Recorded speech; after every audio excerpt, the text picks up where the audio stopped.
আচ্ছা, তো আশা করি সবাই আপনারা কালীপুজো এবং ভাইফোঁটা সুন্দরভাবে কাটিয়েছেন। সেই সঙ্গে, সঙ্গে ওয়ানডে সিরিজও কিন্তু শেষ হয়ে গেছে। ঠিক আছে? এরপরে ৫ খানা টি-টোয়েন্টি আছে। ৫ খানা টি-টোয়েন্টি হওয়ার আগে এই ভিডিওতে আমরা সেকেন্ড এবং থার্ড ওয়ানডে নিয়ে একটু ডিটেইলসে আলোচনা করব। আমরা দেখব এই দুটো ওয়ানডেতে কী, কী ঘটেছে এবং বিশেষ করে থার্ড ওয়ানডে নিয়ে আমরা কথা বলব এসসিজিতে যেটা হলো। ঠিক আছে ভাই? আজকে। বিকাল হয়ে গেছে, গড়িয়ে সন্ধ্যা পড়ে গেছে। তো মোটামুটি তোমরা বুঝতেই পারছো আজকে এই জন্য বললাম। তো দ্য থিং ইজ দ্যাট আমরা যদি সেকেন্ড ওয়ানডেতে চলে যাই, যেটা হয়েছিল 23 তারিখ অ্যাডিলেটে, যেটাকে বলা হয় বিরাট কোহলির ফেভারিট গ্রাউন্ড, সেইখানে বিরাট কোহলি পুরোপুরি ফ্লপ খেয়ে যায়। কে আছে ভাই, জেভিয়ার ব্র্যাটলেট কি মালটা ভাই এলো, একটা ইনসুইঙ্গার মারলো, বিরাট কোহলি পুরো সামনে প্লাম্প হয়েছিল ভাই, বিশ্বাস করো ওই বলটা সামনে প্লাম্প হয়েছিল। ইন্ডিয়া ওই ম্যাচটা জিতে যেত, সিরিজটাও জিতে যেত, বাট আমাদের যেটা মিস্টেক হয়েছে সেটা হচ্ছে ওই দিন স্পিনার না খেলানো, রিস্ট স্পিনারের কথা বলছি আমি। ওয়াশিংটন সুন্দর খেলছিল, বাট রিস্ট স্পিনার আমি সবসময় যখন আমি ক্রিকেট খেলেছি তখন আমি সবসময় চেষ্টা করেছি যে রিস্ট স্পিনার যেন একটা টিমে থাকে। কারণ ভাই অনেকে বলে যে রিস্ট স্পিনার নেওয়াটা একটা কী বলবো, একটা রিস্ক। কিন্তু ওই রিস্কটা যদি না নেয়, ওই রিস্কটা যদি আমি না নিলাম, তাহলে কী আর রইলো, ঠিক আছে? সবসময় ডিফেন্সিভ অ্যাপ্রোচে হয় না, একটু অফেন্সিভ একটু অ্যাগ্রেসিভ অ্যাপ্রোচ দেখাতে হয়।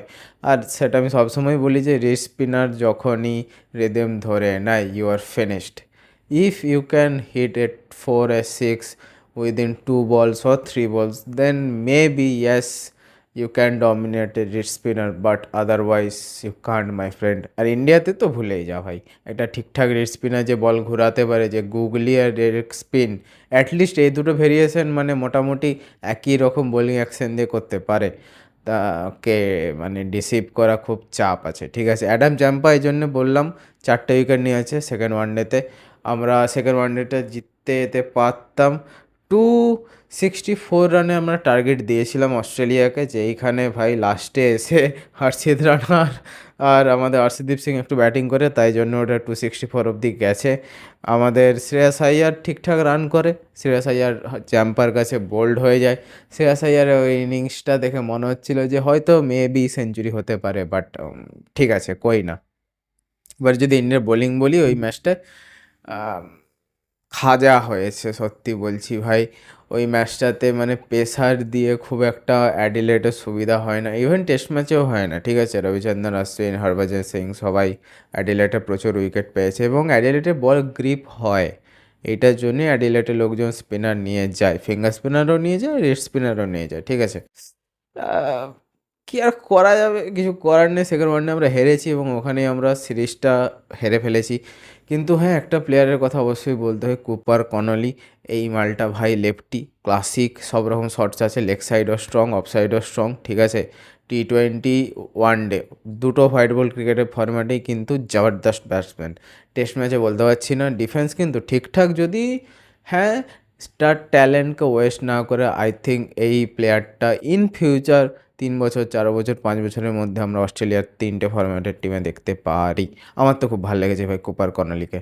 এবং বলতে পারা যায় কাইন্ড অফ অস্ট্রেলিয়া একটা মিডল অর্ডারে অনেক দিন পরে, মাইকেল হাসির পরে একটা সুন্দর ব্যাটসম্যান পেয়েছে। ঠিক আছে, এরপরে চলে আসবো আমরা থার্ড ওয়ানডেতে, যেটা আজকে হয়েছে সিডনি ক্রিকেট গ্রাউন্ডে, যেইখানে একমাত্র ম্যাচ যেখানে আমরা চেস করেছি। এবং চেস আর বিরাট কোহলি এই যে সম্পর্কটা, এই যে প্রেম কাহিনীটা, এই যে অটুট বন্ধনটা, এইটা আজকে আমরা এনজয় করেছি। Even though the main attraction was the century, 33rd ODI century of Rohit Sharma. কত বলে হয়েছে? 125 বলে 121 রান। ঠিক আছে, আজকে আমাদের বোলিং খুব সুন্দর হয়েছে, এটা মানতে হবে। সেই কুলদীপ যাদব ভাই, কুলদীপ যাদব ফিরকি নিয়েছে, হ্যাঁ, 50 রান খেয়েছে, 5.5 5.6-এর ইকোনমি রেট। বাট বলতে হবে ওই যে প্রেসারটা, ওই যে রিড স্পিনারকে যদি ডমিনেট করতে পারা যায়, ওই যে এবিলিটিটা, ওই যে রিস্কটা, ওইটা আজকে নিয়েছে। কিন্তু যেদিন নেওয়ার ছিল সেদিন কী বলবো আর ভাই। ইভেন দো অস্ট্রেলিয়ার আজকে ব্যাটিংটা বাজে হয়েছে, কুপার কর্নালি আজকেও মোটামুটি ভাই রান করে দিয়েছে, 34 বলে 23 করেছে ভাই আমার। এছাড়া ম্যাট র্যানসো, এই প্লেয়ারটা অনেক দিন পরে অস্ট্রেলিয়া কামব্যাক করছে। কিছু বছর আগে একে দেখা গেছিলো, ঠিক আছে, ওই 2021 2022-এর এগেনস্ট ওই টাইমটাতে নিউজিল্যান্ডের সিরিজ না সাউথ আফ্রিকা সিরিজ কোনো একটা সিরিজে আমি এই মালটাকে দেখছিলাম। অনেক দিন পরে আবার ফিরে এসেছে এবং ঠিকঠাক ব্যাটসম্যান ভাই, লেফটি, ঠিক আছে। মোটামুটি সেই কী বলবো, ওপেনও করে দিবে, 3 নম্বরেও নেমে যাবে, টপ অর্ডারের একটা ভালো ব্যাটসম্যান। স্পিন মোটামুটি ঠিকঠাক খেলে নেয়, যেটা অস্ট্রেলিয়ানদের মধ্যে খুব রেয়ার হয়। এবং যে অস্ট্রেলিয়ানগুলো স্পিন ভালো খেলে দেয় তারা মানে কী আর বলবো, পেস তো ওরা এমনিই পারে খেলতে। তো 236 মানে 236 রান করে, 237-এর আমরা টার্গেট নিই।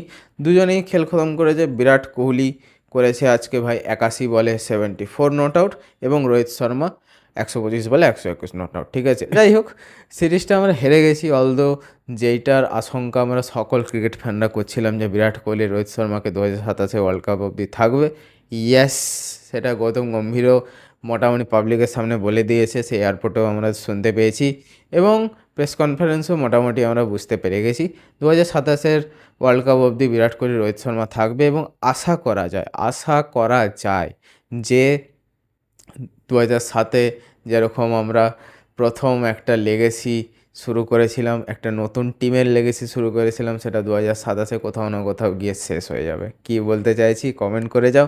আর যদি ভিডিওটা ভালো লেগে থাকে ভিডিওটাকে লাইক করবে, চ্যানেলটাকে সাবস্ক্রাইব করবে। একটু অন্যরকম অ্যাপ্রোচ করলাম ভাই আজকে, মানে একটু খুলে কথা বললাম, একটু স্ট্যাটের দিকে কম গেলাম, রিদমের দিকে বেশি গেলাম, কেমন লাগলো জানাবে, ঠিক আছে। তাড়াতাড়ি আসছি এডিট করে, বেশি দিন নেব না, 29 তারিখে প্রথম T20 আছে, ঠিক আছে। ততক্ষণের জন্য জয় হিন্দ, জয় বাংলা।